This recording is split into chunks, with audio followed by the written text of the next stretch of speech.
స్థానిక సంస్థల ఎన్నికలకు తేదీలు ఖరారు కాకముందే ఆంధ్రప్రదేశ్ రాష్ట్రంలో పొలిటికల్ హీట్ పెరుగుతుంది. కూటమి పొత్తును గౌరవిస్తూనే బలమైన స్థానాలలో పోటీ తప్పదన్న సంకేతాలను ఇస్తున్నారు జనసేన కీలక నేతలు. ఆ వ్యాఖ్యలు మరవక ముందే సీట్ల సర్దుబాటు వ్యవహారం అధిష్టాన పెద్దలు చూసుకుంటారని ముఖ్యమంత్రి చంద్రబాబు స్పష్టం చేయడంతో ఆ హీటుకు మరింత క్రేజ్ పెరిగింది. ఇంతకీ లోకల్ బాడీ ఎన్నికల్లో కూటమి నేతల్లో సీట్ల సర్దుబాటు లెక్కలేంటి? అసెంబ్లీ ఎన్నికల ఫార్ములా రిపీట్ అవుతుందా? కొత్త ఈక్వేషన్స్ ఉంటాయా? Let's watch this exclusive focus.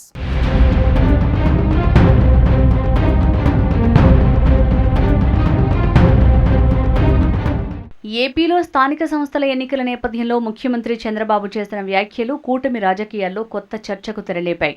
Local body ఎన్నికల్లో కూటమిలోని ఏ పార్టీ ఎన్ని స్థానాల్లో పోటీ చేయాలనే అంశంపై ఇప్పుడు ఎలాంటి చర్చలు అవసరం లేదన్నారు. ఈ విషయాన్ని కూటమి అగ్ర నాయకత్వాలు నిర్ణయిస్తాయని టీడీపీ అధినేత స్పష్టం చేశారు. అయితే ఈ వ్యాఖ్యల వెనుక కేవలం సీట్ల సర్దుబాటు వ్యవహారాన్ని తాత్కాలికంగా వాయిదా వేయటం మాత్రమే కాకుండా కూటమి ఐక్యతను కాపాడటం, ప్రత్యర్థులకు రాజకీయ అవకాశం ఇవ్వకుండా చూడటం, అలాగే పొత్తు ధర్మాన్ని కొనసాగించడం వంటి అంశాలు ఉన్నట్లు రాజకీయ వర్గాలు విశ్లేషిస్తున్నాయి. స్థానిక ఎన్నికలు సాధారణంగా పార్టీల కంటే స్థానిక నాయకులు, అభ్యర్థుల ప్రభావం ఆధారంగా నడుస్తాయి. ప్రతి గ్రామం, ప్రతి మండలం, ప్రతి మున్సిపాలిటీలో రాజకీయ పరిస్థితులు భిన్నంగా ఉంటాయి. ఇలాంటి సమయంలో ముందుగానే ఎవరు ఎన్ని స్థానాల్లో పోటీ చేస్తారనే చర్చ మొదలైతే కూటమి పార్టీల మధ్య స్థానిక స్థాయిలో అభిప్రాయ భేదాలు బయటపడే అవకాశం ఉంటుంది. ఈ పరిణామాలను దృష్టిలో ఉంచుకుని చంద్రబాబు పార్టీ నేతలకు సీట్ల అంశంపై బహిరంగ వ్యాఖ్యలు చేయొద్దని సూచించినట్టు తెలుస్తోంది. ప్రస్తుతం కూటమి ప్రభుత్వం అధికారంలో ఉంది. టీడీపీ, జనసేన, బీజేపీ కలిసి గత అసెంబ్లీ ఎన్నికల్లో పోటీ చేసి విజయం సాధించారు. ఈ నేపథ్యంలో స్థానిక సంస్థల ఎన్నికల్లో కూడా అదే సమన్వయాన్ని కొనసాగించడం కూటమి ముందున్న ప్రధాన సవాల్గా మారింది. ఒకవైపు టీడీపీకి రాష్ట్ర వ్యాప్తంగా బలమైన సంస్థాగత నిర్మాణం ఉండగా, మరోవైపు జనసేన కొన్ని ప్రాంతాల్లో గణనీయమైన ప్రభావాన్ని కలిగి ఉంది. బీజేపీకి కూడా కొన్ని ప్రాంతాల్లో ప్రత్యేక బలం ఉంది.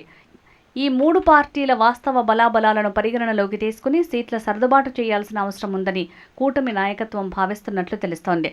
చంద్రబాబు వ్యాఖ్యల్లో మరో ముఖ్యమైన అంశం ఏంటంటే, గత ఎన్నికల్లో కూటమి కోసం పనిచేసిన మిత్రపక్షాల పాత్రను గుర్తిస్తూ పొత్తు ధర్మాన్ని పాటించాలనే సంకేతాలు కనిపిస్తున్నాయి.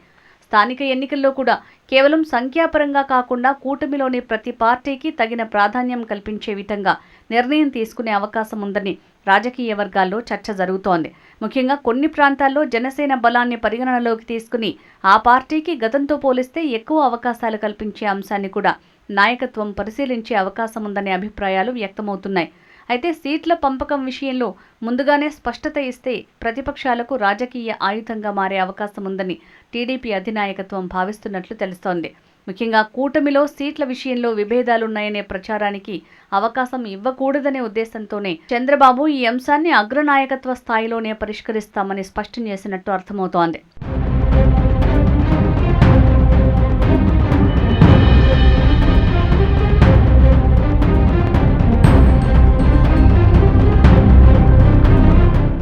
ఇటీవల జనసేన నేత నాదెండ్ల మనోహర్ చేసిన వ్యాఖ్యల తర్వాత చంద్రబాబు ఈ అంశంపై స్పందించడం కూడా ప్రాధాన్యత సంతరించుకుంది.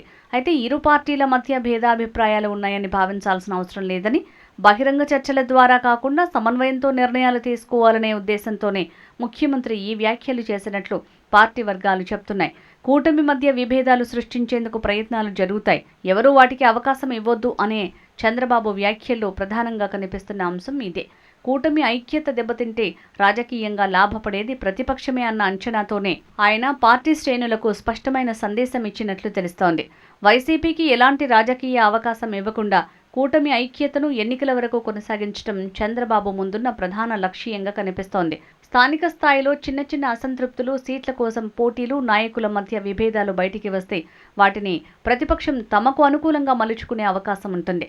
అందుకే సీట్ల పంపకంపై చర్చలను పరిమితం చేసి ముందుగా పార్టీ యంత్రాంగాన్ని ఎన్నికలకు సిద్ధం చేయాలని చంద్రబాబు సూచించినట్లు భావిస్తున్నారు. మొత్తంగా చూస్తే చంద్రబాబు తాజా వ్యాఖ్యలు కూటమిలో సీట్ల కేటాయింపుపై తుది నిర్ణయాన్ని ఇంకా తీసుకోలేదనే సంకేతంతో పాటు మిత్రపక్షాల గౌరవాన్ని కాపాడుతూ పొత్తు ధర్మాన్ని కొనసాగించే దిశగా ఉన్న వ్యూహాన్ని కూడా సూచిస్తున్నాయి. స్థానిక పరిస్థితులు, పార్టీల బలం, గత ఎన్నికల్లో చేసిన సహకారం వంటి అంశాల ఆధారంగా సీట్ల పంపకం జరిగే అవకాశం ఉంది. అయితే ఈ ప్రక్రియ మొత్తం కూటమి అగ్రనాయకత్వం సమన్వయంతోనే జరుగుతుందని చంద్రబాబు స్పష్టం చేయటం ద్వారా ప్రస్తుతానికి చర్చలకు తెరదించారు.